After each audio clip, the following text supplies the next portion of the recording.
E agora aqui no estúdio a gente vai falar de um comportamento que está se tornando cada vez mais comum, que são as compras compulsivas. Para falar sobre esse assunto, nós vamos conversar com a psicóloga Diandra de Queiroz, para explicar para a gente como fazer esse controle das compras, principalmente nessa era digital que estamos vivendo. Um grande abraço, seja muito bem-vinda ao nosso programa, Diandra. Eu agradeço a oportunidade de falar de um assunto tão importante. A gente falava agora há pouco aqui em off, né, o quanto é um assunto relevante, importante nos dias atuais, principalmente com o uso das redes sociais ou seja, das plataformas digitais. Né? Sim. A gente tem hoje um acesso, né, muito fácil. Antes a gente tinha a TV e para ter acesso às propagandas eu tinha que estar em casa. Hoje a gente tem o celular, a gente carrega o celular e a gente tem acesso muito fácil. Então as redes sociais, elas são não só uma porta para relacionamentos interpessoais, mas também para divulgação, né, de propagandas. A gente tem os influenciadores que trabalham com isso diretamente. E aí o papel deles é vender, né? Vender é trazer para o público uma necessidade, criar uma necessidade. E aí essa pessoa que está na rede social o tempo todo, ela tem acesso a essas informações e o próprio algoritmo replica isso, né? Nas buscas que ele vai fazer. Então acaba aumentando ainda mais essa informação, né, veiculada o tempo todo ali para quem está fazendo uso das redes sociais. Existe um nome técnico, né, que chama-se oniomania, né, que são as compras compulsivas. Isso, né? é um quadro específico. Porque a gente tem um quadro de... a gente tem situações que a gente compra impulsivamente, né? Quem nunca, Quem né? nunca não fez isso, mas esse quadro ele é específico. É típico de uma pessoa que passa a comprar de forma repetitiva.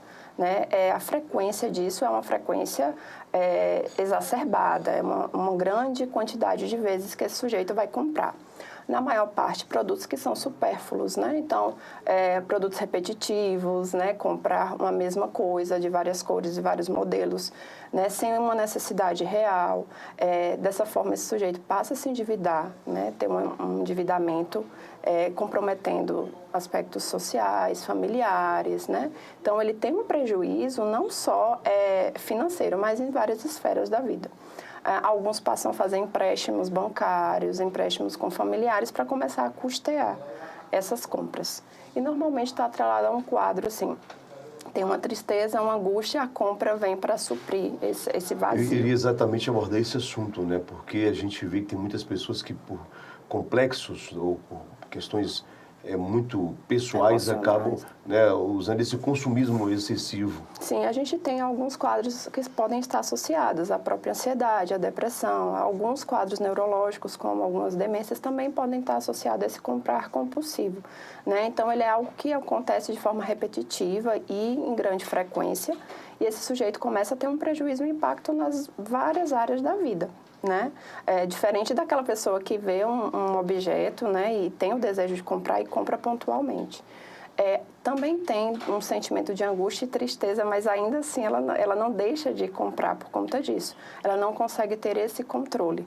Né? É, de fato, um impulso, ou seja, a gente não tem o controle racional dessa compra, né?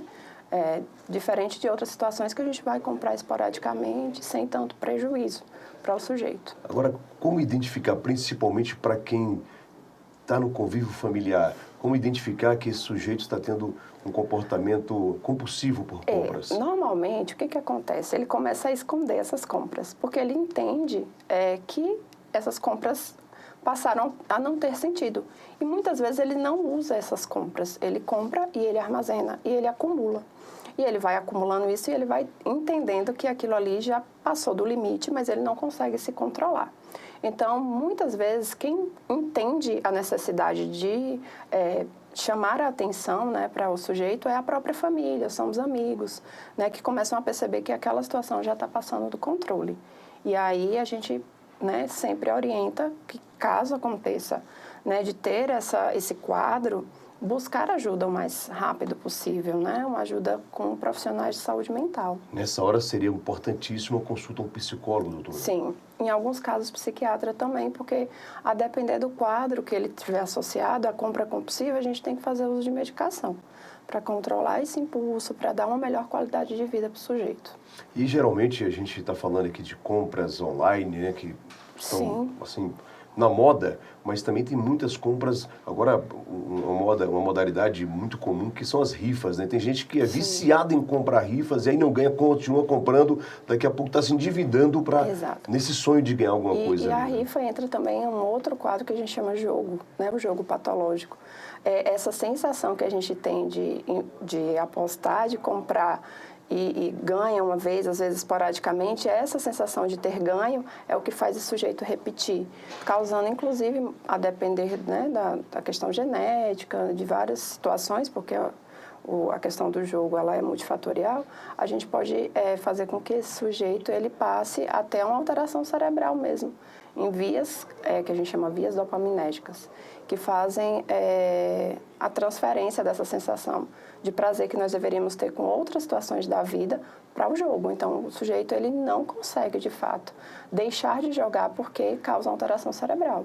Quais são as estratégias que a gente deve usar para identificar essas compras compulsivas e dar um basta? Assim, quando a gente fala de um sujeito que ele começa a comprar compulsivamente, ainda está num quadro assim, de controle, o ideal é sempre trazer questionamentos. Eu necessariamente preciso disso que eu vou comprar?